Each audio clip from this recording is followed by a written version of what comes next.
Alors bonsoir tout le monde, bienvenue pour cette séance de consultation publique libre, parce que nous avons 3 dérogations mineures qu'on doit parler. Alors on va commencer par cela. 1.1, c'est une demande de dérogation mineure au 165 8e rang sud de M. Thibodeau. Oui, bonsoir tout le monde. Dérogation mineure pour la consultation publique qui touche la ferme Fauché. La demande elle a déjà été présentée concernant la construction en tant que telle de ferme Fauché parce qu'elle touchait au périmètre urbain de la municipalité. Et à la suite de l'envoi de la dérogation mineure, la MRC nous a demandé, après vérification, de refaire une deuxième dérogation mineure par rapport à l'immeuble voisine. Nous, l'immeuble voisine, on l'avait considéré sur droits acquis parce qu'elle avait été construite avant l'entrée en vigueur des règlements, mais ils voulaient une réponse concrète, ils voulaient un document qui officialise, si on veut, la construction de la résidence qui appartient dans le fond aux frères de M. Fauché. Et il y a des documents qui ont été signés comme de quoi qui comprenaient puis qui attestaient le fait que la construction de la ferme allait être à une distance inférieure à la norme permise. Donc, ce qu'on voit ici, dans le fond, là, pour les gens qui sont dans la salle, c'est le croquis de la construction. La construction qui va être...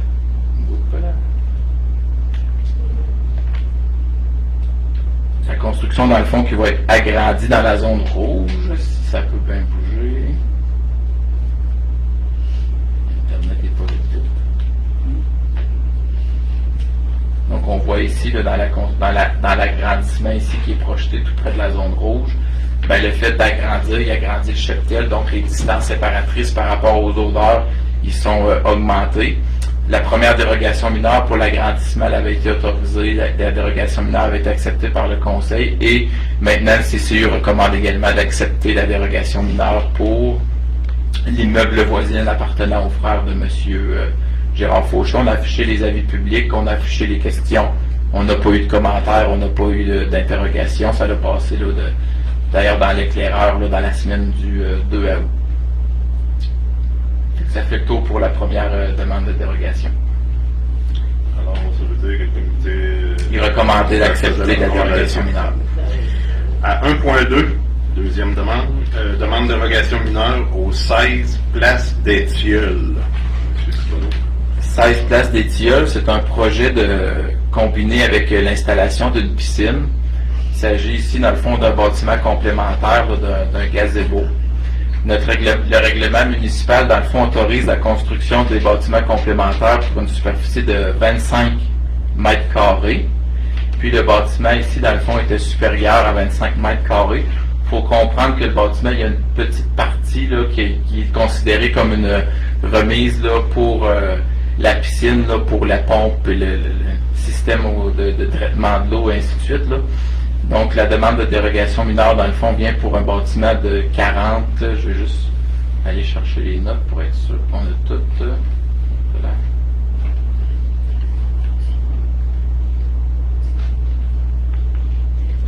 Donc, c'est pour un bâtiment, dans le fond, de 41 mètres carrés, alors que la norme est de 25 mètres carrés. Fait que la demande a été analysée par le comité d'urbanisme. Et le CCU, le comité consultatif d'urbanisme, recommandait d'accepter la dérogation mineure. Il faut souligner aussi le fait que notre réglementation n'était pas tout à fait à jour, dans le sens où est-ce qu'on autorise simplement des bâtiments complémentaires, mais il n'y a pas de distinction entre des cuisines d'été, des gazebos, des pergolas ou autres. Fait qu'il va peut-être falloir se pencher là-dessus pour identifier et permettre différents types de bâtiments complémentaires. Fait que comme ça, on n'aura pas continuellement à faire des dérogations mineures pour ça. Mais c'est pas un bâtiment qui va nuire au voisinage, c'est pas un bâtiment qui brime les voisins par rapport aux vues ou autres. Là. Alors le comité, pour toutes ces raisons, a recommandé d'accepter la demande de dérogation mineure pour un bâtiment de 41 mètres carrés au lieu de 25 mètres carrés. Ça fait le tour pour celle-là. Troisième demande de dérogation mineure aux 500 rang de la montagne. 500 rang de la montagne, donc un propriétaire qui possède actuellement un garage qui est déjà supérieur à la norme permise. On permet 80% de la superficie de la maison.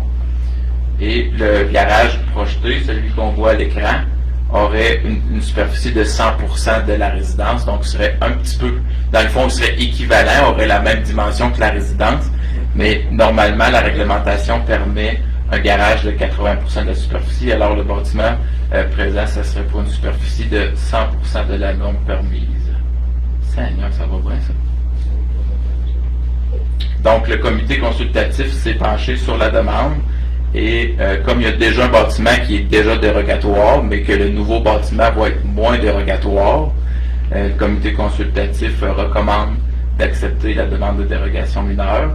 C'est également un bâtiment complémentaire qui est à l'extérieur du périmètre urbain, donc qui est en zone agricole. Il n'y a pas de voisins à proximité. C'est pas quelque chose qui va brimer le voisinage.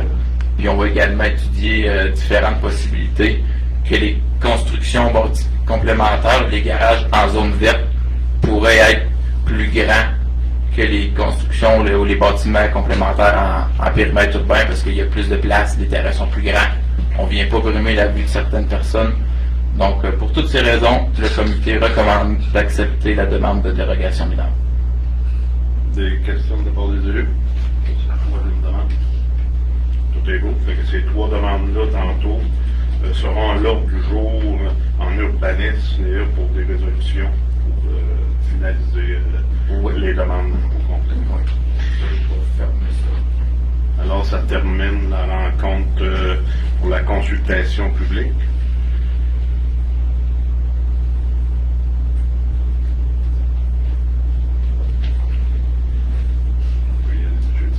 L'ouverture officielle, là, on fait l'ouverture de la séance du conseil municipal mardi 15 août.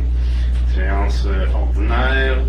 En entrée de jeu, je veux prendre le temps de remercier tous les participants, les gens qui ont participé aux activités estivales qui ont été organisées par Daniel durant la période estivale.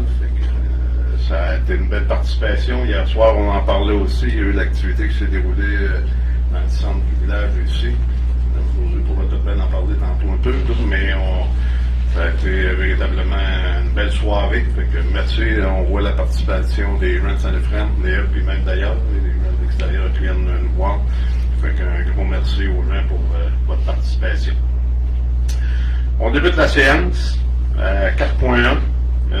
C'est l'adoption du procès-verbaux de la dernière séance qui a eu lieu le 4 juillet dernier. Vous avez reçu les documents vendredi dernier pour valider si tout était conforme. Adoption toujours proposée. Oh, je suis là. Donc vous revenez à l'ordre. Oui.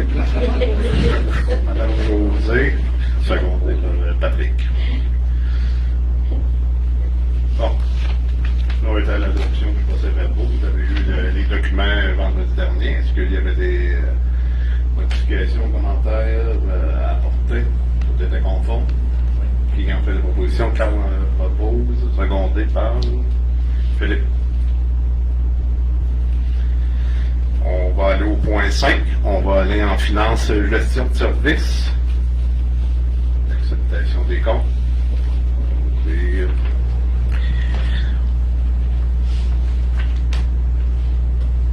Je vais commencer avec les comptes réguliers. Par la suite, je vais aller avec les rendements d'emprunt pour les projets qui sont en cours présentement dans la municipalité. Alors, ce mois-ci, on l'a dans les comptes réguliers 320 950.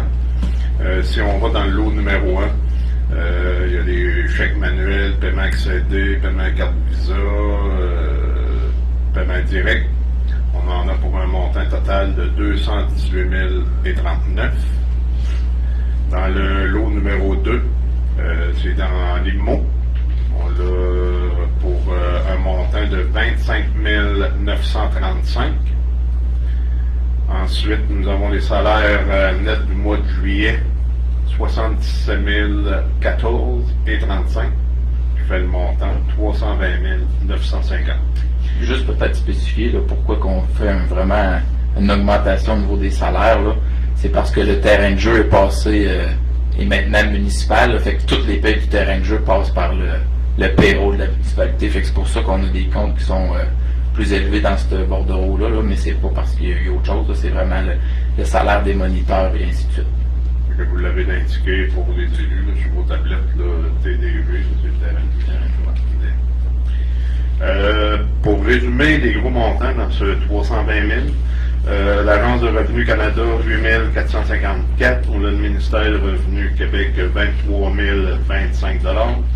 On a l'Hydro à l'Arena, 5 512. On a l'Hydro au centre, ici, centre multi, 5 667. On a Aquatic, 7 367. Ça, c'est les services pour l'Aqueduc et Égout pour les mois de juin et juillet. On a le comité de brigadier, 14 800. Ça, c'est le deuxième versement qui est déposé pour cette année, le deuxième de deux. Envirosol, 6 462. Caractérisation de la rue Fluette, la 271. On a l'excavation de l'Ébolduc, 6 846. Ça, c'est des travaux de pelle dans divers rangs. On a le groupe 3F, 6 706. Ça, c'est les installations des poteaux, le terrain de volleyball et des tennis qui a été fait là, à l'Arena. On a les industries de ciment, 6 642. Ça, c'est des pluviales pour les rues Henri et Richard. Puis au garage municipal aussi, là, parce qu'on va retravailler la cour du garage aussi. Il y a des pluviales qui ont été achetées. Horizon Mobile, 5 489. Ça, c'est des radios pour le service incendie. On a RIRT, 14 619. Ça, c'est la redevance pour les récupérations pour le mois de juin. Service sanitaire Denis Fortier, 15 498. Ça, c'est la récupération des ordures pour le mois d'août. Et en IMO, ben, je l'ai mentionné tantôt, excavation Pamphile Rodrigue, 21 437. C'est tout ce qu'on a, les travaux qui ont été faits dans le parc industriel pour enlever le végétal, pour qu'on puisse prendre tout ce qui va sortir de matériel de la route 108, là, va être acheminé vers notre parc industriel. Fait que quand on va vendre les terrains, ça va être déjà un bon fond, au lieu de tout enlever le matériel pour aller chercher le végétal par la suite. Ça complète pour les comptes réguliers des questions de la part des élus. C'est correct pour tout le monde. On va aller au compte des règlements d'emprunt. On a nos 5 prêts que je vous ai parlé que je vous parle depuis juin. Le premier prêt, ça c'est pour le périmètre urbain, les travaux qu'on est en train de faire autour de l'école. On a 38 945 et 6 ce mois-ci. Moi, je veux juste faire une parenthèse. Là. Oui. Par rapport au prêt 1, on n'avait pas reçu, au moment qu'on a préparé les comptes, là, on n'avait pas reçu la recommandation de paiement des ingénieurs pour le prêt 1. Mais vous allez voir qu'on l'a reçu à 1h cet après-midi. Là. Puis comme c'est un montant qui est important, là, on parle d'à peu près 1,8 million, on va le voir plus tard. Là. On ne l'a pas mis dans les comptes, mais on va faire une résolution pour qu'on puisse la passer un petit peu plus tard. Là. Donc, vu qu'on ne l'a pas eu d'avance, on prendra le temps de regarder. Qu'est-ce que ça veut dire? Il va être pour le périmètre urbain. Oui, c'est ça. Ensuite, le prêt numéro 2, ça c'est la réfection dans la rente Saint-Jean-Baptiste. On a un montant de 463 762 et 23. Ça c'est le paiement numéro 3 qu'on fait pour le Saint-Jean-Baptiste. Les travaux sont terminés. Il va rentrer quelques comptes encore. Il va y avoir une recommandation de paiement 4 pour l'acceptation provisoire, puis quelques petits mois les revenus par la suite. Ouais. Parfait. Au prêt numéro 3, ça on commence à en parler, c'est la première fois. La rénovation pour le garage municipal, 1785 et 94. C'est des honoraires d'architecte. Au prêt numéro 4, le prolongement de la rue des Cèdres, 77 366. Ça, c'est de l'achat de matériel, de ponceaux, les tuyaux, les aqueducs. Qu'est-ce qu'on a besoin pour faire la rue?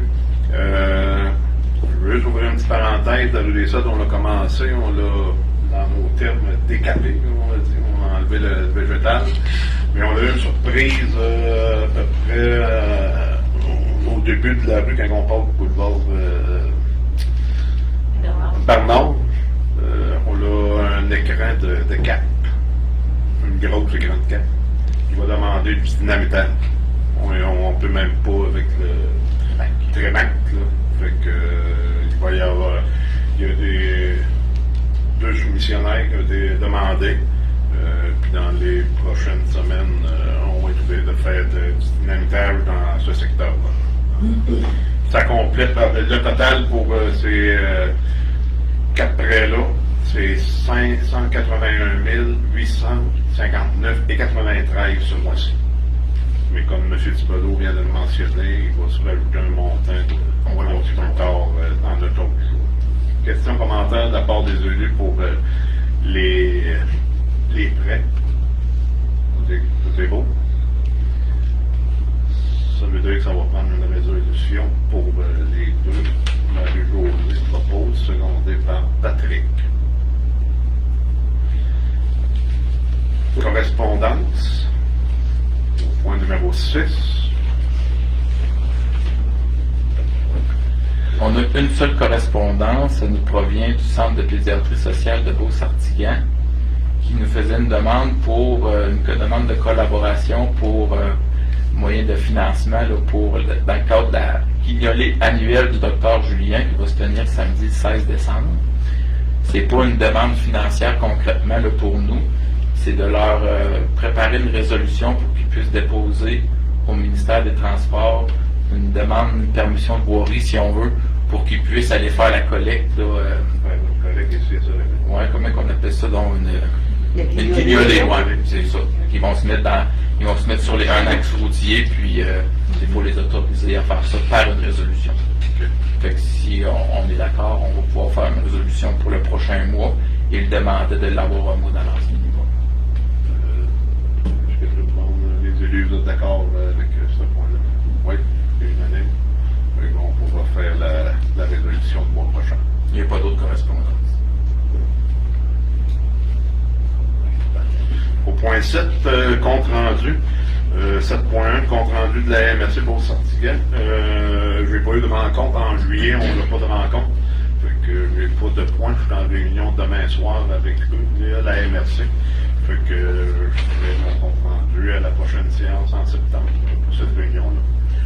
Je vais céder la parole à Mme Josée, si son micro ouvre. Oui.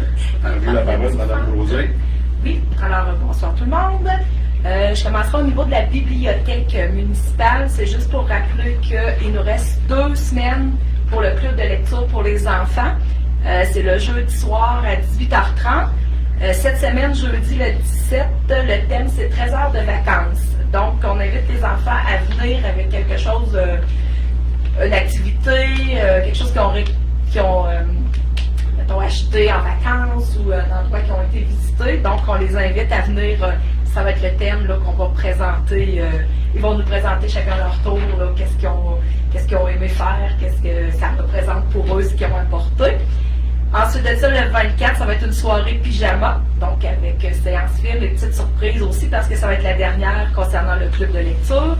Ce qu'on veut, c'est après ça continuer à tous les mois à faire 1 heure de compte. Là, on est en train de discuter ça avec Mme Christine, dans le fond, là, pour garder les jeunes. La lecture, c'est important, donc en s'amusant, c'est le fun. Puis on a une 12aine de participants, fait que c'est vraiment agréable. Puis les parents restent avec les enfants, fait que ça fait vraiment une belle dynamique aussi.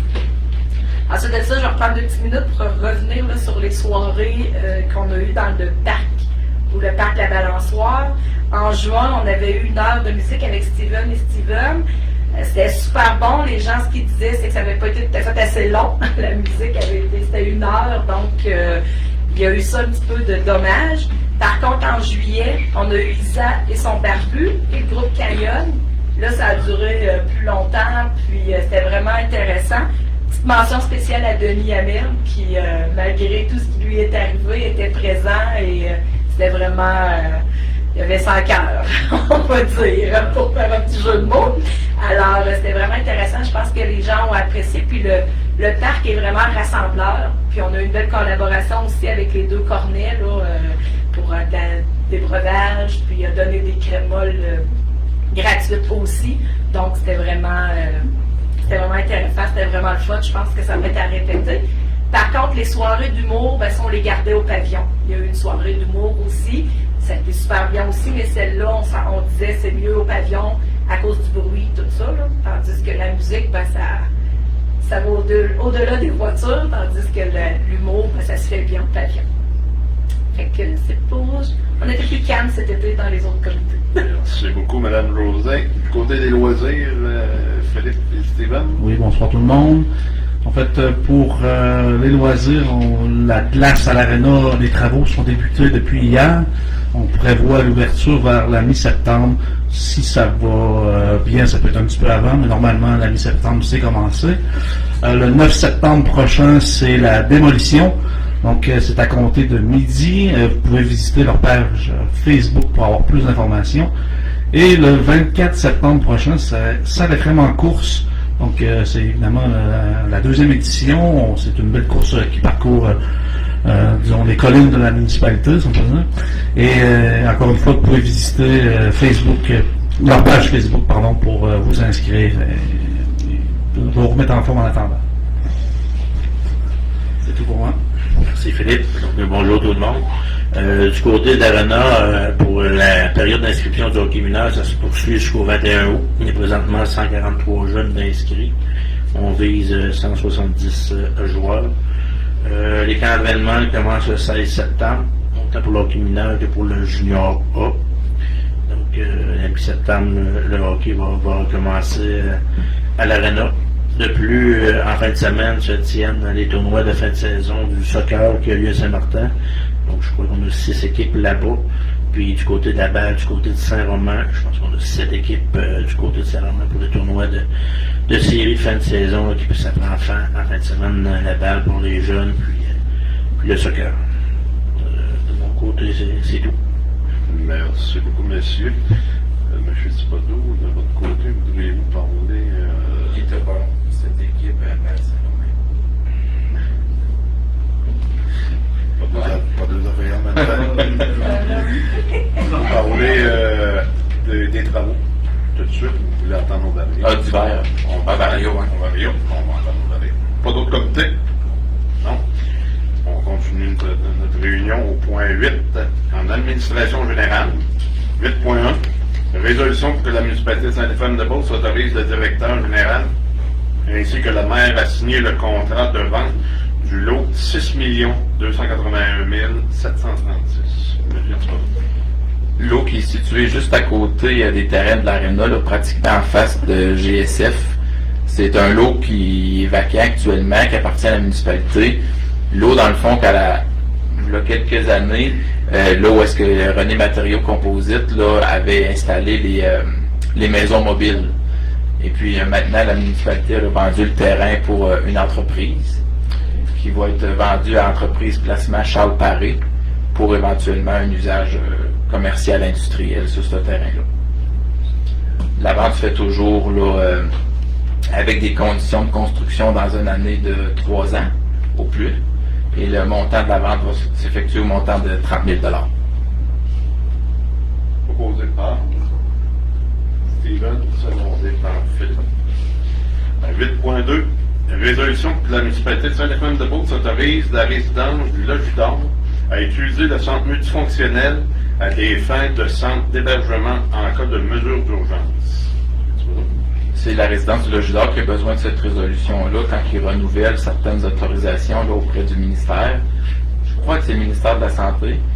Et puis, ils ont besoin comme d'un... Excusez l'anglicisme, d'un backup là, si le centre de Niedric est fermé pour des raisons de panne électrique ou autre. Fait que ça serait redirigé au centre multifonctionnel qui, au besoin, peut rediriger ailleurs là, s'ils ne sont pas capables de répondre à la demande là, pour différentes raisons. Carl, secondé par Marie-Josée. 8.3. Résolution que la municipalité de Saint-Éphrem-de-Beauce accepte l'entente d'échange de services entre le centre de services scolaires de la Beauce et Chemin et l'école Cure et Baudin. On avait une entente avec la commission scolaire qui datait des années d'antan, mettons. La commission scolaire est en train de tout remettre ça à jour là, depuis là où est-ce qu'ils ont eu des centres de services scolaires, là, des fusions.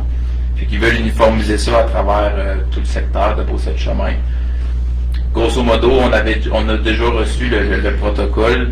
Ce que ça dit en général, c'est que eux peuvent utiliser nos locaux. Exemple, il y aurait un prix dans l'air climatisé, mais ils pourraient venir ici dans nos salles dans l'air climatisé. Ils peuvent aller utiliser nos jeux d'eau, ils peuvent utiliser l'aréna, ils peuvent utiliser le terrain de balle, soccer, ainsi de suite. Puis en échange, ben nous, si on aurait besoin de leur cafétéria ou on aurait besoin de leur gymnase ou on veut former du sport, par exemple du volleyball à l'intérieur durant l'hiver, ben on se partage les locaux, on priorise naturellement là, les gens de Saint-Éphrem et des activités qui peuvent passer par la municipalité. Fait que c'est vraiment une collaboration entre les deux, puis c'est quelque chose qu'on faisait déjà, mais que là on va voir par écrit. C'est une mise à jour. C'est ça. Quand on a eu cette rencontre-là, moi et M. Thibodeau, avec les gens de la commission scolaire, quand ils parlent du festival Beauceron, ça fait longtemps. Ça fait longtemps. Ouais, c'était avec des lettres patentes et des vieilles affaires. Des lettres, ils nous parlaient du festival Beauceron. Proposé par Patrick, secondé par José. 8.4. Les résolutions pour que la municipalité de Saint-Éphrem-de-Beauce dépose une demande d'aide financière dans le cadre du programme d'aide à la voirie locale, volet accélération pour la réfection du rang 7 Nord. M. Thibault. Résolution qui est pratiquement copié-collé depuis 4 ans. C'est la 4e fois qu'on va déposer ce tronçon-là dans le programme d'aide à la voirie locale. La résolution vient nous autoriser à déposer pour espérer être sélectionné dans les prochaines années. Ça, j'en ai parlé avec mon groupe hier soir, on est en rencontre. On met des pressions auprès de notre député, M. Samuel Poulin. Cette année, il y a eu un projet sur 23 d'accepter. Ça a été le nôtre, dans le rang Saint-Jean-Baptiste. On avait 2 projets, nous autres, sur la table. Puis il y a un projet sur les 23 qui est sorti. On est chanceux, on est bien content. Sauf que si on veut faire le tour de nos rangs, faire des réparations, que ce soit notre municipalité ou autre municipalité, il va falloir que le gouvernement mette un petit peu plus de chou de leur côté. Fait que, le rang 7 Nord, Bastien vient de le dire, ça doit faire la 3e ou 4e fois qu'il va être sur la table.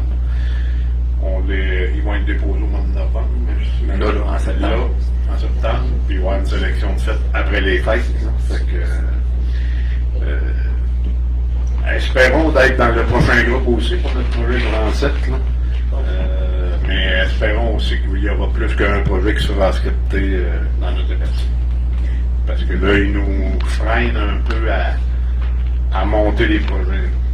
Fait que, cette année, on ne va pas reparler d'un nouveau, de monter un nouveau projet dans nos rangs. On a le rang 7. Mais ce que je voudrais l'année prochaine, c'est qu'on parle de regarder voir un autre secteur qu'on pourrait faire les réparations. Mais pour cela, il faut que dans les programmes, l'argent soit là de la part du gouvernement. Proposé par Carl, secondé par Marie. À 8.5, une résolution pour la municipalité de Saint-Éphrem-de-Beauce accepte la soumission de Selco Incorporé pour la fourniture et livraison de sel de déglaçage pour la saison 2023-2024. Ça, c'est quelque chose M. Thibodeau a ouvert ce matin à 10 h. On va laisser expliquer. Malheureusement, déjà en train de parler de sel de déglaçage. On a eu 4 soumissionnaires pour l'ouverture. On avait Cell Warwick au Mont. C'était pas mal drôle, là. Là, Carl s'est mis un doigt dans l'eau. C'était pas bon.